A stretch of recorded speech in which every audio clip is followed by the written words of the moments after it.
to another edition of Billy's Books. This one's going to be a little bit shorter because I'm winging it. I ain't got no notes.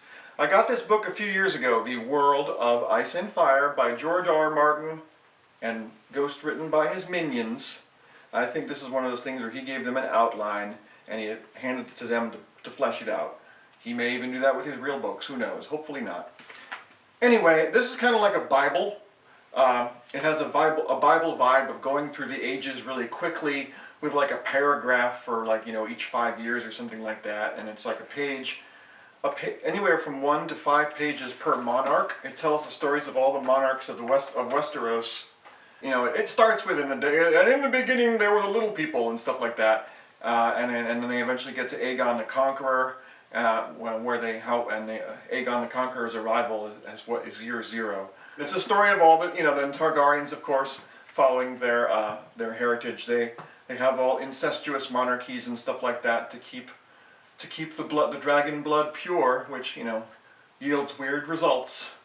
The Game of Thrones, it goes a few hundred years up until it, and then you're like, well, I wonder how far away we are generationally now, and then suddenly, boop, they mention Tywin Lannister, and you're in the thick of it, and that's then it gets more detailed as to what happens eventually, the events that happen, and it goes up and stops at that point. And then the second half of the book is like sort of like a glossary, or maybe more like an atlas of things that talks about the different regions of the Westeros. And this is like a history as if told by a maester. So it kind of has this, this sort of ancient handwritten tome vibe to it, though it, it's actually, it might be one of those things that's actually better read out loud, because it just has that kind of talky approach, and it says stuff like, oh, well, Aegon, he did this, but there are some rumors of people that said that, but it's unconfirmed by the records, and so sometimes the further back in time, the more vague things are, of course. So there'll be multiple accounts of different things, and you have to wonder which of it is real, but like real history, you just don't know. You just don't know. So, but it goes all the way up to Tywin Lannister, and the Mad King, Aegon II? Aegon II? Aerys II? I don't know, I lose track of all those Valyrian names. Let me see, what is his name? Anyway, the Mad King, whatever the heck his name is. It's really a great gift book. It's all squishy. It's got the squishy pseudo-leather padding. Lots of pretty pictures that do not match the movies, by the way.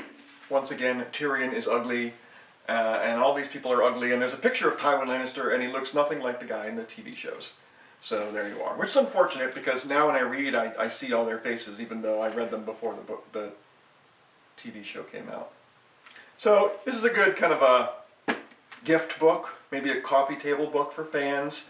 It's kind of got it's got a lot of backstory. Everything that they talk about in the books is the backstory.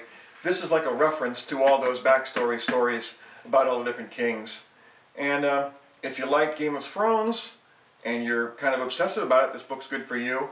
If you just like to read regular novels, well, it's a different format, so maybe you'll find it interesting. And of course, there's lots of pretty pictures.